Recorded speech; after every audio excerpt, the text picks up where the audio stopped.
going for you. All right, brother. Thank you very much. That's so nice. Oh, I went in for the script and I got a card from the web girl and my FedEx receipt. Nice to see you all. Thank you very much. One desperate man said, nice to see you too. This is very nice. I've never been part of an organization where I'm the least important guy in the room. This is very exciting. Thank you, Roger, for that lovely introduction. I love when they talk about the Emmys I was nominated for, and I always remind myself I did not win. This is lovely. I have been looking forward to this. I've been doing a lot of hosting of a lot of events. Nothing quite with this serious a tone, except for health. I do a lot of health charity events. I'm the go-to guy for bad health. I'm the poster boy for not well. That is, they always come to me. But I'm not often asked to do political stuff. And I was always curious, and I would say to people, why do you not think of me for these things? And they go, well, we didn't know you were political. And I don't understand what that means. How am I not, what am I, a Smurf?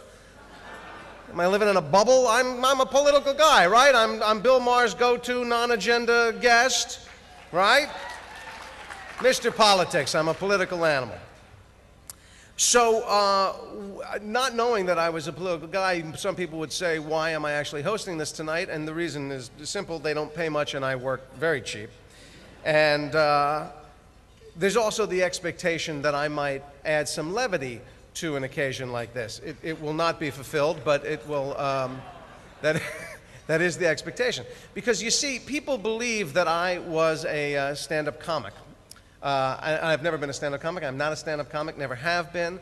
But there's the assumption that I have like a routine filled of little witticisms that I can just adapt to any situation like this. So what usually happens is with a thing like this, they send you, like 2 days before, they send you the barest hint of a script or like even worse, like an outline of a script, and they say, do your thing to it. And I don't have a thing. I am without thing. I have no thing. Seinfeld has a thing, Larry David has a thing. I am thingless. I have no thing. So I have to work very hard. And I was looking at this thing, and I was trying to come up with a thing. And I think logically, so I said to myself, okay, what are they doing? What is this thing? Take Back America. Very good. Good idea. I will figure out who took America, and I will make fun of them, therefore creating comedy. So I start to ask around in my neighborhood. Now, my neighborhood is Los Angeles, obviously, Hollywood. So I said in my neighborhood, hey, guys, who took America? And the answer came right back. The right! The right took America, right? They took it. Yes, of course.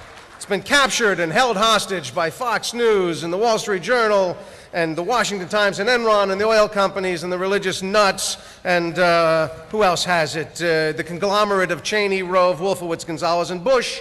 They took it. And I said, it's very good. I'll make fun of the right. And then I had a problem. So I started talking to people that I knew on the right. Now, granted, at first it was entrapment. I thought, I'll get them to say really stupid stuff and I'll make fun of it. But I started talking to some friends of mine that are on the conservative side of things, and I started reading some conservative writers, and I went to some conservative blogs, and I discovered something. You know who's on the right? There's a whole bunch of nasty people, absolutely, to be sure. But there's also a whole bunch of doctors and teachers and farmers and firemen and strippers. A lot of strippers, you'd be surprised. And musicians and deli owners and truck drivers and construction workers and waiters and a fair number of college students. And they all considered themselves conservatives and therefore either on the right or somewhat leaning to the right. And the funny thing was that as I talked to them, they didn't feel like they have America. Which is funny. Not funny, but it's funny. In fact, most of them felt like it was from their ranks that most of our military is being drawn, and that a lot of the taxes are getting paid, and that a lot of the jobs are being diluted, and a lot of the resources are being drained, and where a lot of the prospects are dimmest. They don't feel like they have America. So I didn't feel good about making fun of them, so I moved on. I said, how about big business? Big business, they have America. Right? Look at the Dow Jones. Companies are making money like never before. Corporate profits are through the roof. The whole landscape of American business has been engineered to serve big business, so they took America, right? Well, yes, if I looked at the upper management salaries and bonuses and bottom lines, it looked like big business took America. But then two things were also true. One, all of those businesses have stockholders, and all of those stockholders were making good returns on their investments, exactly the way they had hoped. And two, while the upper management was doing quite well, the grunts, the meat and potato guys, the employers, you know, the employees rather, they were not living large. They were getting along, and some of them only barely, and they were grateful for the work, but not a one of them, not the stockholders or the workers, felt like they had America. If they did, they were unaware of it. And they outnumbered the managers 50,000 to 1, so if I mocked big business, I was primarily mocking all those working Joes and those little hopeful folks who invested their livelihoods and their retirements and their kids' retirement, their college funds into stocks. So I couldn't do that. So I kept looking, kept thinking. I thought, well, how about those 12 million illegal aliens that we've been hearing so much about? They took America. And they're foreigners. I know I could come up with foreigner jokes. I knew that was going to be easy. And I live in Los Angeles, where about 11.5 million out of those 12 million actually reside. And I see them every day, and yeah, you know, they don't drive very well, and the English isn't too good, and they play the music very loud. But they're cleaning buildings, and they're cleaning toilets, and they're trimming trees, and pulling weeds, and painting houses in the hot sun, and they're doing dishes, and bussing tables, selling fruits and flowers on the street corners, and in New York, they're all driving cabs. And if they are making a minimum wage, they're pretty lucky. And if they're working less than 12 hours a week, they're pretty lucky. Now, they're in America, and we can debate the pros and cons of that, but have America, I didn't quite see it. So who's left? The terrorists. You know, they made life rough, and if you travel, they've made it very rough. My cousin is a pilot for Southwest Airlines, and he wears eyeglasses, and he carries a little eyeglass repair kit, and we've gotten crazy because it's security. This is a true story. They made my cousin hand over the little eyeglass screwdriver. And he's a sweet guy, so he gave it to them, but he said, you know, I'm the pilot. If I want to bring the plane down, I really don't need this to do it.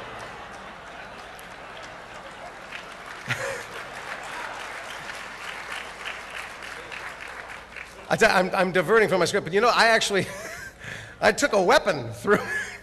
I had a little martial arts weapon called a Kyoga, which is like a sprung blackjack. And it's black. It looks like a cigar, and it was at the bottom of a carry-on bag I'd had for years that was also black. And I sent it through the machine not knowing it was there. And the security said, what is this, Mr. Alexander? I said, oh, that's a martial arts weapon. And they said, well, you can't have this. I said, but look at the sign. It doesn't explode, it doesn't go bang, it doesn't cut, it doesn't do any of those things. I should be able to have that. It didn't go very well. I just thought I'd digress. Anyway, the terrorists do not have America, so who's left? The Jews? I'm Jewish. I didn't get the memo. I don't think we have it. The evangelicals, they got mouths, and they got strong opinions, and they got organizations, but they're actually being ripped off by every shyster with a cross around his neck and a southern accent, so they don't have America.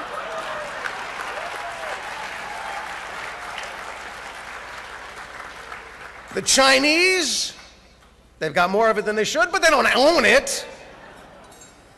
I'm telling you, I looked everywhere, I couldn't find the answer.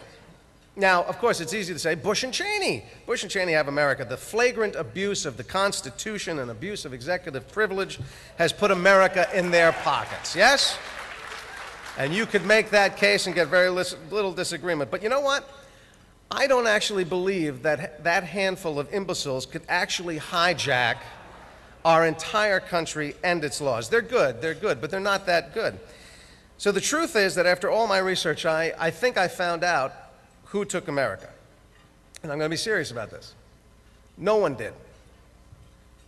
We did. We gave it away.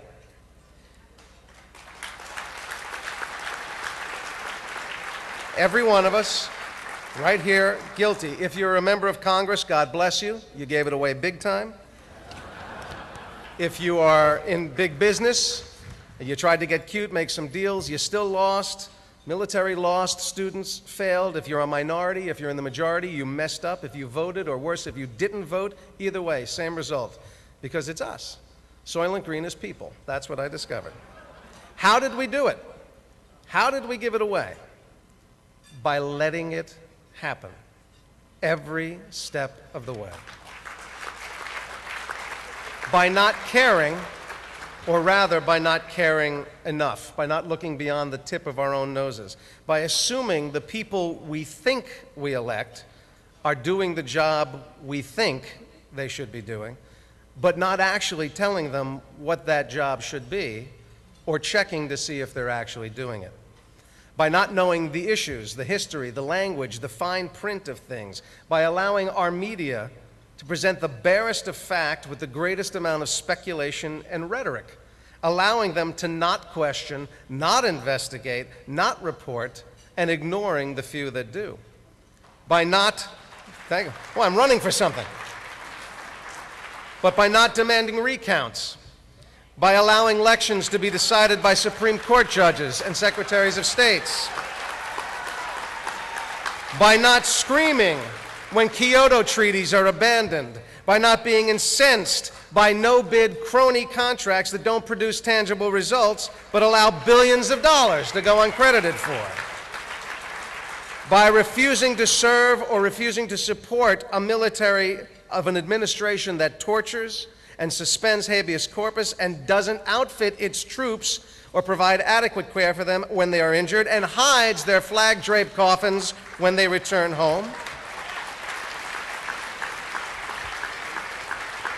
by not demanding a dialogue with our enemies, not to placate them, but to actually try to find some negotiable common ground, for allowing gasoline prices to be so blatantly monkeyed with it's like we're living on the planet of the apes, for smiling politely when science is booted off the curriculum of our schools to make way for school trips to the Creation Museum, for saying nothing more than, hey now, when our phones and our emails and our library cards are illegally tapped, and for not descending on this city by the millions when a handful of men and women who think our laws and our constitution are trivial inconveniences and demanding full and public investigations of that misconduct and the severest of penalties if they prove to be true.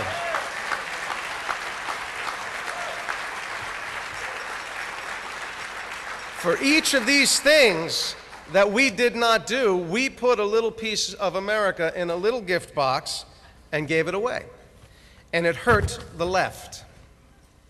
And it hurt the right. And it has resulted in what I think may prove to be the most tragic result of this administration, that we have a vast and seemingly non-traversable chasm between good people with differing points of view. The left and the right have been vilified. Both sides hold each other in contempt, so that our country is currently a misnomer. We are not the United States of America. We are certainly not United States. And if we don't change that direction, we soon may not even be America. But I am thrilled to be here tonight. Thank you.